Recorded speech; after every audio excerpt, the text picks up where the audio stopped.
Chair, Excellencies, civil society colleagues, ladies and gentlemen, I'm making this intervention on behalf of the International Drug Policy Consortium, a global network of over 190 NGOs that promote drug policies grounded in human rights and social justice. The outcome of the long process to review the implementation of the 2019 Ministerial Declaration on Drugs has been disappointing.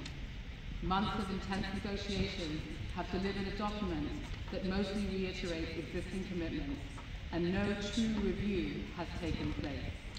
The global drug control regime is still unable to acknowledge its failure to curb the illicit market. It still turns a blind eye on the devastating impacts of drug policies and ignores the evidence and recommendations provided in other corners of the UN. In December, IDPC launched a shadow report to evaluate progress against the implementation of the 2019 Ministerial Declaration. We did so as no one else, including UNODC, was doing this. The sobering conclusion was that little to no progress has been made. Despite billions spent in drug control, the illegal market is thriving. Drug policies fuel human rights violations, violence and conflict, and access to harm reduction and treatment fall dramatically short of need. Everybody knows that the system is not working, but very few are willing to put that in writing. Fortunately, things are changing. In September 2023, the Office of the High Commissioner for Human Rights released a groundbreaking report on human rights challenges in the world drug situation.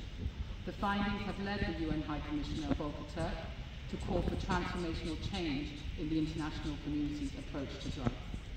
And finally, at the midterm review last week, a group of 60 member states led by Colombia, including the majority of CND members, acknowledged that the global drug control system needs rethinking and should be collectively reviewed to center the rights and well-being of humankind. How can the multilateral approach to drugs continue to be relevant in this quickly changing landscape? We propose 3 recommendations.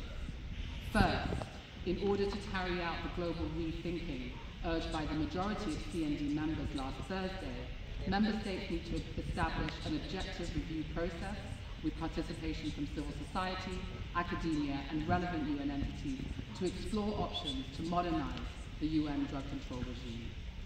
Secondly, the creation of a new human rights special mandate on drug policy, which requires work here in Vienna as well as in Geneva, for instance through a recurring resolution and agenda item on human rights and drug policy.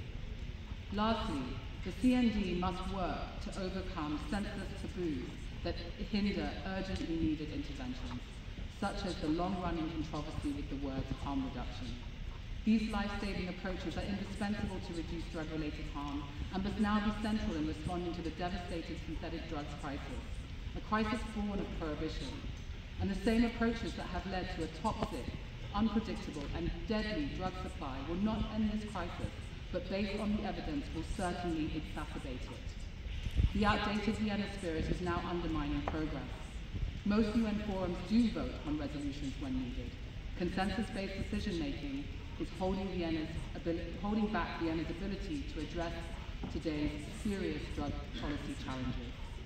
Finally, as we did for the Ukrainian people in 2022, many members in the IDPC network expressed solidarity with the Palestinian people as they face an unprecedented humanitarian catastrophe. We urge member states to uphold international law and take concrete actions, including an immediate permanent ceasefire, the effective delivery of humanitarian aid, the end of the occupation of Palestinian territories, the cessation of arms transfers, the release of those arbitrarily detained or otherwise deprived of liberty against international law on all sides, and credible commitments towards peace and justice. Thank you for your consideration and your continued commitment to civil society.